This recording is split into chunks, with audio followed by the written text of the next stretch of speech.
नमस्कार, मैं हूं आपके साथ सोनिया चौहान। उत्तराखंड की खबरों में आप सभी का स्वागत है। रुक करते हैं खबरों की ओर।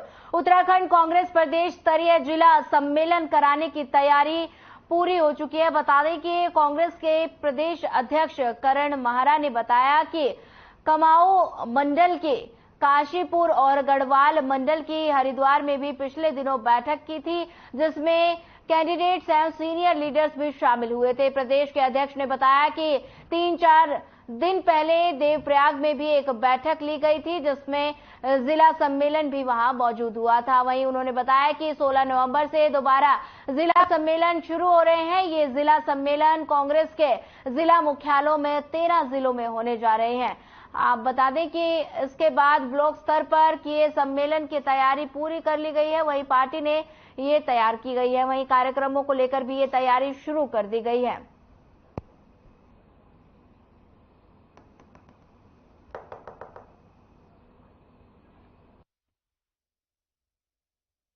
हमारी तो तैयारी हो गई शुरू। हमने कुमाऊं मंडल की काशीपुर में और गढ़वाल मंडल की हरिद्वार में बैठक ली थी, सारे जिला अध्यक्षों की, वहां के कैंडिडेट्स की, सीनियर लीडर्स की।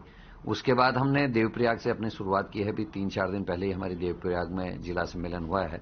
16 तारीख से लगातार हमारे अब जिला सम्मेलन शुरू हो रहे हैं दोबारा, और 13 के 13 जो हमारे प्रशासनिक जिले मुख्यालय हैं उनमें ये सम्मेलन होंगे। उसके बाद विधानसभा वाला ये करे जाएंगे, फिर ब्लॉक वाइज किए जाएंगे। उसकी पूरी तैयारी है और हमारे कार्यक्रम भी तय हो गए।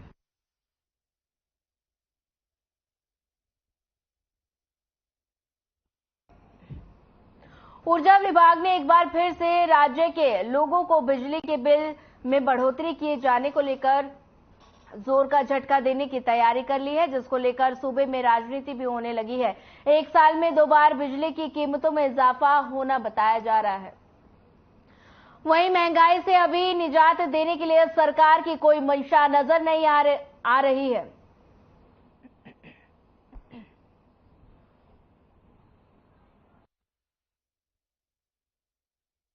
इन भाजपाइयों से कहना चाहती हूं, जिनकी सरकार प्रदेश में भी है और केंद्र में भी है, कि हिम्मत है तो चुनाव से पहले बढ़ाओ ना। आप क्यों ठीक चुनाव मार्च में होगा और अप्रैल से आप दरें बढ़ाने की बात कर रहे हैं बिजली की। साल के 2 बार आप बिजली की दरें बढ़ा रहे हैं। इसका मतलब आपने जो डबल इंजन की सरकार मांगी थी जनता से, वो फुसबम साबित हुई। वो इंजन स्टार्ट ही नहीं हो पा रहे हैं। आपके पास आमदनी का कोई जरिया नहीं है। जो गरीब आदमी को आप महंगाई और बेरोजगारी से तो वैसे ही मार रहे हैं, आप ये बिजली की और पानी की दरें बढ़ाकर तो उसकी कमर तोड़ने का काम कर रहे हैं। आप अप्रैल से बढ़ाने का मन बना रहे हैं, लेकिन चुनाव तक आप चुनावी पुलाव भी खूब परोसेंगे।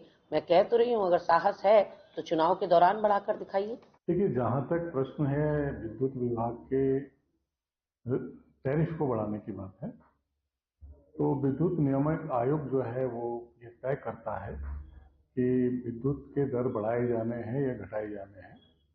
जो भी आपूर्ति है विद्युत की और दूसरे जो उनके खर्चे हैं, लाइन का जो खर्चा होता है, लाइन डैमेजेस होती है, इन तमाम विषयों पर उनका जो है बार बार उनकी बैठकें होती हैं और वो तय करते हैं क्या होना है। अभी ऐसा प्रस्ताव है और लग रहा है कि बिजली के दाम बढ़ाए जा सकते हैं।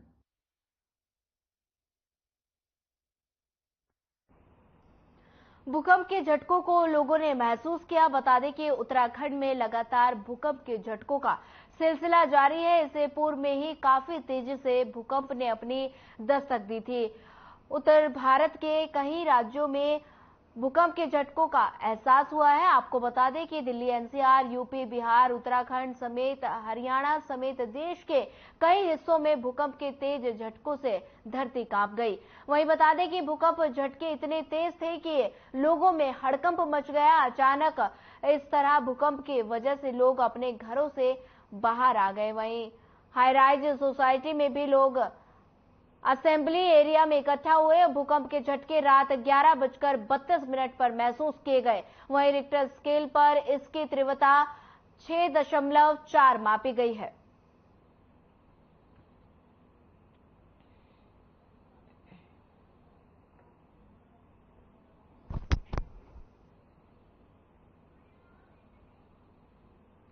बागेश्वर धाम सरकार यानी धीरेन्द्र शास्त्री के परेड ग्राउंड लगने वाले दिव्य दरबार में भीड़ की संभावना देखते हुए ट्रैफिक पुलिस ने ट्रैफिक प्लान जारी किया है। परेड ग्राउंड के चारों तरफ की सड़क दोपहर 12 बजे से जीरो जोन में रहेंगी। बता दें कि 10 पार्किंग स्थल चिन्हित किए गए हैं जहां वाहनों को पार्क करवाया जाएगा। वहीं सिटी बस विक्रम मैजिक के रूट डायवर्ट किए गए हैं।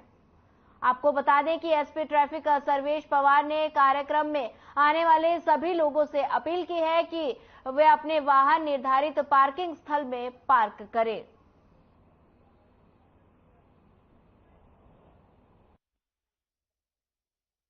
कल जो ये प्रोग्राम है श्री पंडित धीरेन्द्र शास्त्री का जो प्रोग्राम है परेड ग्राउंड में, इसके मद्देनजर जो है इसमें 2 जोन्स में पूरे सिटी को डिवाइड किया गया है। एक इनर जोन, एक आउटर जोन। इनर जोन आपकी मेनली परेड ग्राउंड रहेगी, जो पूरी जीरो जोन रहेगी। उसमें कोई भी वाहन, कोई भी 2 व्हीलर 4 व्हीलर उस एरिया के अंदर नहीं आने दिया जाएगा।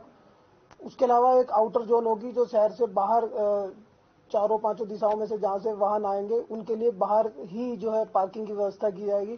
बाकी एक पूरा रूट प्लान इसमें बनाया गया है। जैसे आईएसबीटी और शिमला बाईपास से जितने भी वाहन आएंगे उनके लिए बन्नू स्कूल में पार्किंग रहेगी। बाकी जो 6 नंबर पुलिया और इधर रिंग रोड की तरफ से आएंगे वो रेस कोर्स गुरुद्वारा पार्किंग जो है वो अपने वाहन वहां खड़े करेंगे। नवंबर की शुरुआत के साथ ही सुबह शाम बढ़ती ठंड को देखते हुए रैन बसेरों की क्या व्यवस्थाएं हैं, इसको लेकर महापौर सुनील उनियाल गामा ने बताया कि रैन बसेरे में जो भी इंतजाम नहीं है उनको जल्द से जल्द सुधारने के लिए उन्होंने नगर निगम की टीम को निर्देश दे दिए हैं। महापौर ने बताया कि चौराहों पर अलाव की व्यवस्था के लिए नगर निगम की टीम से कहा गया कि परिसर की साफ सफाई दुरुस्त करने और कंबल, बिस्तर, तकिया आदि के पर्याप्त मात्रा में व्यवस्था करने के निर्देश भी उन्होंने जारी किए हैं। उन्होंने सभी रैन बसेरों में शौचालय, स्नान घर के साफ सफाई के लिए भी निरीक्षक को भी निर्देशित किया है। वहीं आपको बता दें कि इस बार शहर में 40 स्थान पर अलाव जलाने की व्यवस्था नगर निगम करेगा। वहीं पिछले वर्ष शहर में 30 स्थानों पर अलाव जलाए गए थे, लेकिन इस वर्ष संख्या में वृद्धि कर 40 स्थानों पर अलाव जलाने की तैयारी है। देखिए, रैन बसेरों में जो है अलाव की व्यवस्था से लेकर ये दिसंबर जब हमारी बारिश में जो है ठंड बढ़ जाती है उस समय हमारे रैन बसेरों की व्यवस्था होती है। रैन बसेरों के लिए व्यवस्था ठीक करने के लिए मैंने अपने अधिकारियों को कहा है कि जो रैन बसेरे हैं यहाँ लोगों को जिनको रात को छत नहीं मिलती उन लोगों को वहाँ रखना है। व्यवस्थाएं सारी चौक चौबंद होनी चाहिए, सफाई व्यवस्था ठीक होनी चाहिए, वहाँ की व्यवस्था, बिस्तरों की व्यवस्था ठीक होनी चाहिए और किसी किस्म की भी पानी की व्यवस्था, किसी किस्म की उनको दिक्कत नहीं होनी चाहिए। इसके लिए मैंने सभी अधिकारियों को कहा है जो अलाव की व्यवस्था है, जैसे जैसे ठंड बढ़ेगी, जैसे धीरे धीरे जो है हमारे पिछली बार जो हमने 40 स्थानों में अलाव जलाए थे, ऐसी इस बार भी जो है जहाँ जहाँ जरूरत होगी वहाँ अलाव जलाए जाएंगे। अल्मोड़ा विधानसभा की अनेक सड़क मार्गों की हालत खस्ता है। सड़कों में बड़े बड़े गड्ढे पर विभाग द्वारा की गई कई बार आश्वासन दिए जाने के बाद भी हालात जस से तस हैं। वहीं आपको बता दें कि जिसको लेकर अल्मोड़ा कांग्रेस विधायक मनोज तिवारी ने दर्जनों कांग्रेस कार्यकर्ताओं के साथ लोक निर्माण विभाग के अधिशासी अभियंता का घेराव किया। इस दौरान उन्होंने कहा कि कई बार सड़कों के गड्ढों पर भरने और 4 दीवारी को लेकर विभागीय अधिकारियों को कहने पर भी कार्य नहीं हो पाया है। साथ ही उन्होंने कहा कि अगर 1 सप्ताह के भीतर गड्ढा मुक्त नहीं किया गया तो आंदोलन करने को बाध्य होंगे।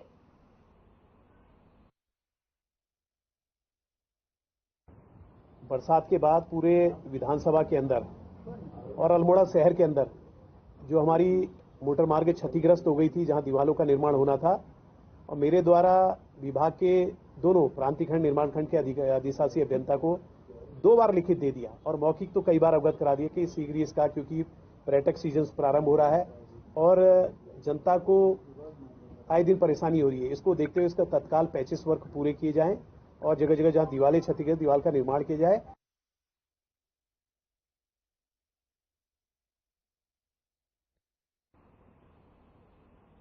तेरह जुलाई को सोलघाटी के ब्रह्मताल क्षेत्र में बादल फटने से जहां प्रमाणमाती नदी के बड़े जलस्तर से सोल घाटी को जोड़ने वाले सड़क को क्षतिग्रस्त कर दिया गया। वहीं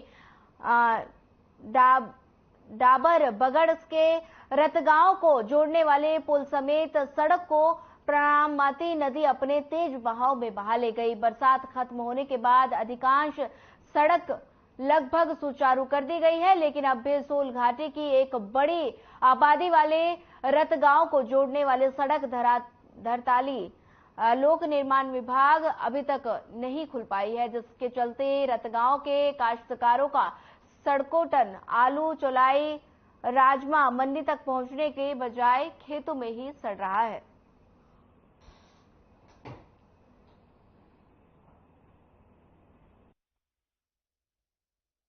इसके लिए हमने जो है प्रशासन पीडब्ल्यूडी विभाग को हमने अपने कई बार की जो लेटर्स होते हैं उनको दिया है।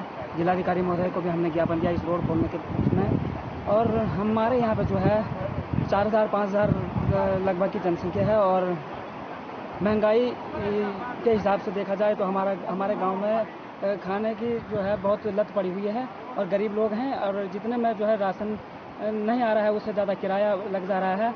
लोगों की अपनी कुछ घर की फसलें हैं, जैसे आलू हो गया, आलू जो है अभी स्टोर पर है लोगों का, सबका बिना रोड खुले। और हमारा जो है चौलाई का है, चौलाई भी तैयार होगी, वो कैसे जाएगा। और कई लोग हैं जो परसों महिलाएं हैं, उनको रात ले जाने के लिए बहुत समस्याएं हैं। देखिए, ये जो रतगांव वाली सड़क है 4 जगह में बंद थी और पहले भूंगा और बुरसोल गाँव का विरोध के कारण इस पर कार्य नहीं हो पा रहा था, लेकिन हमने 2-3 बार प्रयास करके भूंगा गांव की सहमति से बनाई, तो थोड़ा सहमति बना के हमने लगभग 3 जगह से रोड खोल दी है, जिससे ढाडर बगल पुल तक हमारी गाड़ी जा रही है। और केवल बुरसोल गांव वाले अभी सहमत नहीं है, बल्कि उसके प्रयास में आज भी रेवेन्यू की और हमारी टीम और दोनों गाँव के सभी लोग वहाँ पत्रकार बंधु भी पहुंचे थे। लेकिन फिर भी सर, जो भी वो उससे पहले भी भूवैज्ञानिक द्वारा उसका सर्वे कराया जा चुका है, तो थोड़ा सा अनस्टेबल जोन माना गया भूवैज्ञानिक द्वारा भी। हालांकि रिपोर्ट हमारे पास तो नहीं है, लेकिन जैसा हमें जानकारी प्राप्त हुई है कि उस रिपोर्ट में उनको थोड़ा सा इरिगेशन विभाग को उसमें स्थायित्व के कार्य करने के लिए आग्रह किया गया है। मेरे रतगांव थराली से जो है कि 18 किलोमीटर पर पड़ता है। दिनांक 13 जुलाई से तो रोड बंद थी और 13 अगस्त से जो भयंकर त्रासदी हुई है, अतिवृष्टि हुई है, तो ये ब्रह्मताल से जो नदी घटगाड़ नाम से और ढाडर और वैली ब्रिज हमारा और मोटर मार्ग जो ढाडर बगड़ से रतगांव और आगे थराली तक सारा क्षतिग्रस्त हुआ था। और आज दिन तक इस पे किसी भी प्रकार का कोई कार्रवाई नहीं हुई। थोड़ा बहुत पीडब्ल्यूडी विभाग ने भूंगा वालों के एनओसी के आधार पर हम लोगों ने थोड़ा कोशिश की और थोड़ा सा भूंगा से ढाडर सड़क पहुंची है। आपदा आई तो आपदा में हमारे पास हम किसी को पता नहीं था कि देवी आपदा इस ढंग से आएगी। और जब आपदा आई तो हमारा थराली से राशन कुराड़ और कुराड़ से पारथा से कलचुना ग्राम सभा होकर के रतगांव पहुंचा, जिसका भाड़ा 800 रुपया पड़ा। अब थोड़ी सी व्यवस्था हुई भूंगा से खुली ढाडर में और ढाडर से भी 400 रुपया किराया रतगांव में। ये सबसे पहले तो ये दिक्कत है। हमारे पास नगदी फसल है आलू हमारे खेत में पड़े हुए हैं।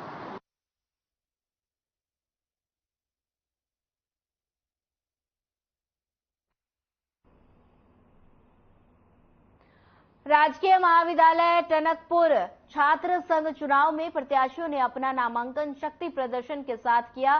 प्रत्याशियों ने अपने अपने समर्थकों के साथ शहर के विभिन्न मार्गों से होते हुए जुलूस निकाला। वहीं आपको बता दें कि 9 पदों पर होने वाले चुनाव के लिए कुल 14 प्रत्याशियों ने नामांकन किए।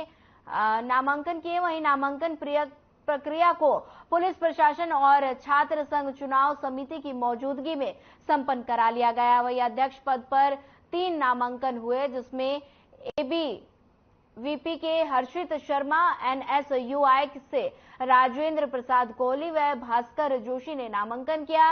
इस दौरान छात्र संघ चुनाव समिति की ओर से डॉक्टर अनुपमा तिवारी, प्राचार्य प्रोफेसर एसके कटिहार, मुख्य शास्त्रा समेत अन्य लोग मौजूद रहे।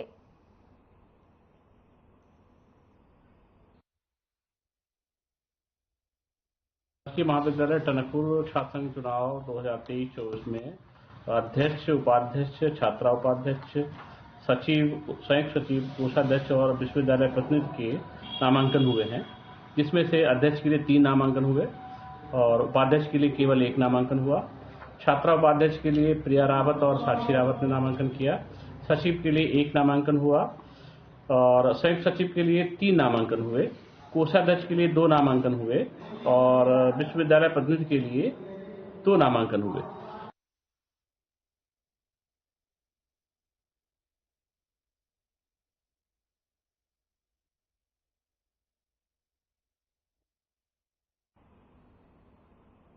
थाना ट्रांजिट कैंप क्षेत्र अंतर्गत द्रोण नेशनल स्कूल के बोर्ड पर स्कूल के नाम के नीचे एफिलिएटेड टू उत्तराखंड बोर्ड दर्ज है, लेकिन मान्यता का नंबर नहीं है। दावा बड़ा मगर नतीजा सिर्फ 0 है।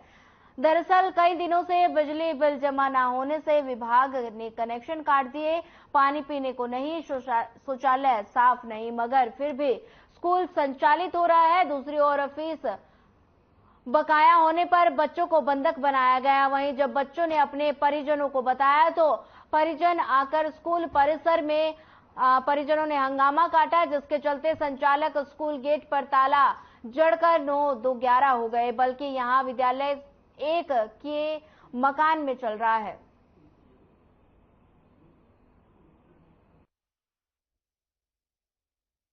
कोई पढ़ाई नहीं होती है। मेरे बच्चे को तो हफ्ते में 1 बार काम मिल जाए तो ना कॉपी चेक होती है, ना कुछ, ना मौसी जी ढंग से बच्चे पे ध्यान देते हैं, ना टीचर ध्यान देती है, ना लाइट है। यहाँ पे लाइट की कोई सुविधा ही नहीं है। यहाँ पे बच्चे बताइए अंधेरे में कैसे रहेंगे। ना टीचर की खबर है। 8:30 बजे की स्कूल है, टीचर 9 बजे आ रहे हैं, 10 बजे आ रहे हैं, तो बच्चे की पढ़ाई कहाँ से होंगे।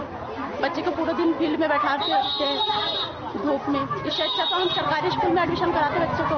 अगर फीस जमा ना हो तो बच्चों को यहाँ पे रख देते हैं कि नहीं जा पाओगे अगर फीस जमा की है। तो जैसे फीस ले रहे हो उस टाइप से पढ़ाई भी तो होनी चाहिए ना। फिलहाल मैं यहाँ पे रह के जॉब कर रहा हूँ। मेरे बच्चे का एडमिशन स्कूल में कराया था द्रोण कॉलेज में। तो उन्होंने जब हमारे घर में गए थे बच्चे को लेने, बड़े बड़े वादे किए। अभी आकर देखा कई दिन से मेरा और कई लोगों के बच्चे को बंधक बना के रखा गया था स्कूल में, और अभी भी शटर लगा हुआ है। आया तो कोई मैडम नहीं है, कुछ नहीं है। आज से कुछ दिन पहले मैं आया तो 9:30 बजे तक, 9 बजे तक कोई मैडम नहीं था। बच्चे हंगामा कर रहे थे। मैं खुद आके आधे घंटे का क्लास देके गया हूँ। यहाँ पे देखने को मिलता है जो मैनेजमेंट में बैठे रहते हैं, अध्यापक का तो यहाँ पे है ही नहीं पढ़ाने के लिए टीचर।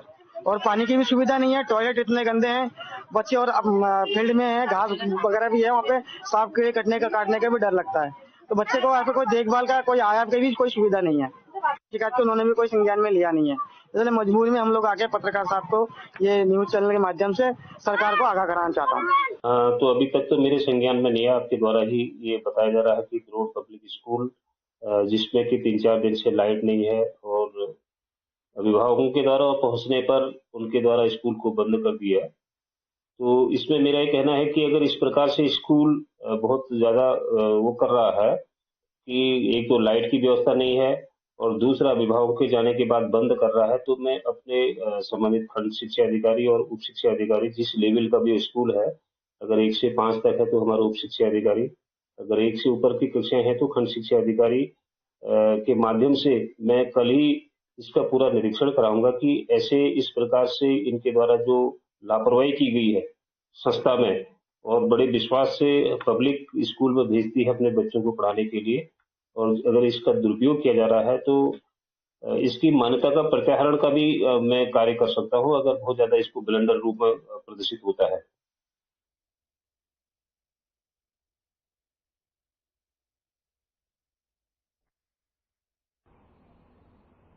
नगर निगम के रिकॉर्ड रूम का प्रथम चरण का कार्य पूरा हो चुका है, लेकिन आपको बता दें कि नगर आयुक्त मनोज गोयल ने बताया कि प्रथम चरण में जो रिकॉर्ड्स डिजिटलाइजेशन किए गए हैं, अतिरिक्त हम भी बाकी बचे हैं, वही रिकॉर्ड्स डिजिटलाइजेशन करेंगे, जिसका काम भी शुरू हो चुका है। हालांकि रिकॉर्ड्स की संख्या ज्यादा है, इसकी वजह से थोड़ा समय लग रहा है। अगर आयुक्त ने कहा कि हमारी कोशिश है कि जल्द से जल्द डिजिटलाइजेशन के कार्य को पूरा कर दे।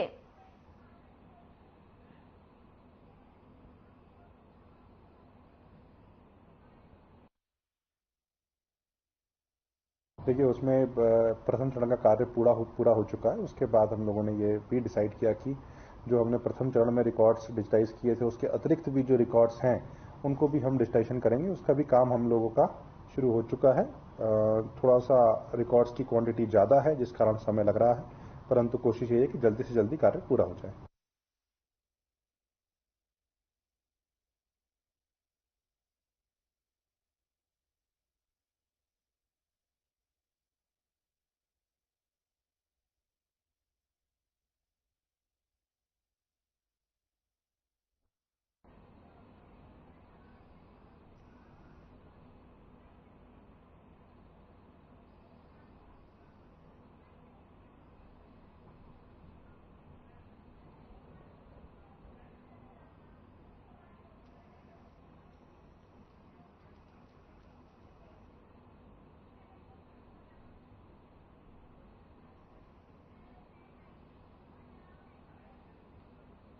शारदा नदी में खनन को लेकर खनन व्यवसाय और क्रशर बता दें कि स्वामियों की बैठक एसडीएम आकाश जोशी के तहसील में ली गई। वहीं आपको इस दौरान निर्णय लिया गया कि 1 दिसंबर से शारदा नदी के डाउनस्ट्रीम खनन कार्य शुरू कर दिया जाएगा, जिसमें उप खनिज की दर 56 रुपए प्रति क्विंटल होगी। वहीं हालांकि क्रशर स्वामियों को कहना है कि 56 की दर से केवल पत्थर को ही लिया जाएगा, खनन में आरबीएम अधिक होने से उसका रेट कम होंगे। वहीं एसडीएम आकाश जोशी ने बताया कि शारदा नदी से उप खनिज निकासी प्रारंभ कराए जाने और उप खनिज का रेट तय किए जाने को लेकर चर्चा की गई। इसमें दोनों पक्षों की तरफ से आपसी सहमति जताते हुए तय किया गया कि क्रशर संचालक की तरफ से प्रति वाहन स्वामी को प्रत्येक चक्कर में 5,000 रुपए खर्चा दिया जाएगा। इस मौके पर डीएलएम महावीर सिंह समेत अन्य लोग मौजूद रहे।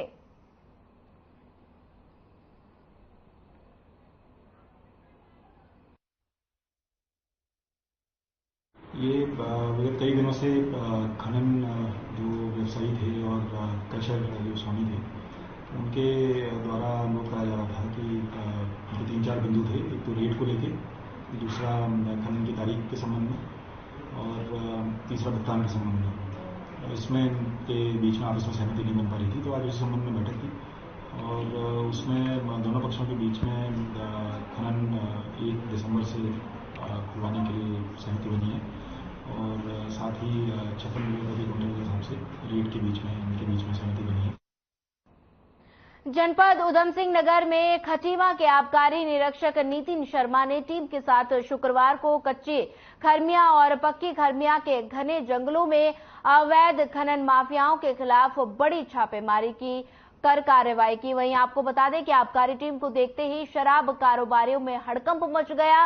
वहीं आपको बता दें कि आबकारी विभाग द्वारा अवैध शराब कारोबारी के खिलाफ अभियान चलाकर लगातार कार्रवाई की जा रही है। वहीं लेकिन बेखौफ शराब माफिया अपनी आदतों से बाज नहीं आ रहे। वहीं आबकारी निरीक्षक नितिन शर्मा ने बताया कि आबकारी टीम द्वारा कच्ची खरमिया और पक्की खरमिया में छापेमारी के दौरान शराब बनाने में इस्तेमाल किए जा रहे लगभग 25 ड्रम तोड़े गए और 6 भट्टियों समेत लगभग 15,000 लीटर लहन मौके पर नष्ट किया गया। उन्होंने बताया कि आगामी त्योहारों के चलते अवैध शराब कारोबारियों के खिलाफ लगातार कार्रवाई जारी है। कच्ची शराब के अड्डों, कच्ची खमरिया और पक्की खमरिया पर आबकारी विभाग खटीमा द्वारा कार्रवाई की गई। इस दौरान हमारे द्वारा 20 से 25 ड्रम तोड़े गए और 6 भट्टियों को निरस्त किया गया। इस दौरान लगभग 12 से 15,000 लीटर लहन को नष्ट किया गया और लगभग 200 लीटर कच्ची शराब, अवैध कच्ची शराब बरामद की गई है। और कार्रवाई त्योहारों के मद्देनजर भविष्य में भी चलती रहेगी।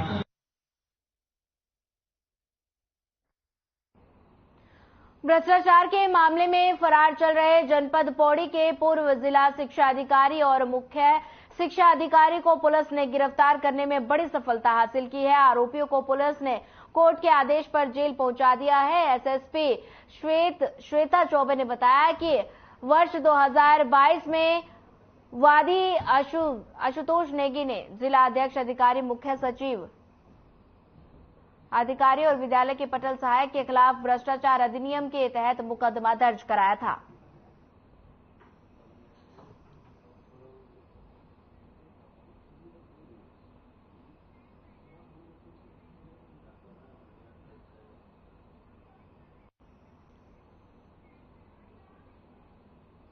चलिए सीधे लिए चलते हैं आपको नैनीताल, जहां स्कूल का वार्षिकोत्सव कार्यक्रम का आयोजन किया जा रहा है, जिसमें कार्यक्रमों में छात्रों ने अलग अलग प्रस्तुति दी और जहां पर सीएम पुष्कर सिंह धामी ने शिरकत की और क्या कुछ कहा, कार्यक्रम को वो संबोधित कर रहे हैं, सुनिए।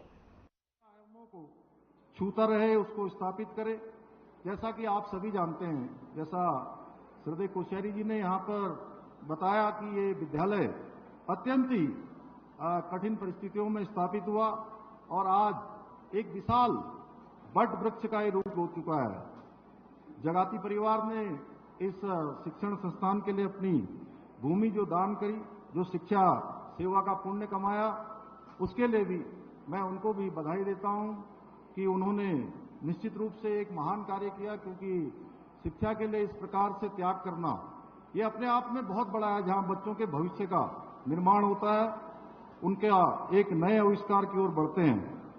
आज के इस समारोह में मैं अपने विद्यार्थियों से कहना चाहता हूं कि मैं आप सबके बीच में आकर और इस बहुत ही गरिमामयी समारोह में आप सभी के बीच में अपने आप को पाकर मैं अभिभूत हूं। और आप लोगों के बीच में आकर जब भी मैं छात्रों के बीच में जाता हूं, विद्यार्थियों के बीच में जाता हूं, तो मुझे अपने बचपन का स्मरण होने लगता है और मैं अपनी बचपन की जो छात्र जीवन की स्मृतियां हैं, मैं यहां आकर भी जब हमारे विद्यार्थी अपना यहां से अभिनय कर रहे थे, अपनी प्रस्तुति दे रहे थे, तो मैं सच बताऊं तो मुझे बचपन के अपने बाल्यकाल से जिस प्रकार से जीवन में शिक्षा अध्ययन के लिए प्राइमरी पाठशाला से लेकर। फिलहाल इस बुलेटिन में इतना ही। ज्यादा खबरों के लिए बने रहिए हमारे साथ। नमस्कार।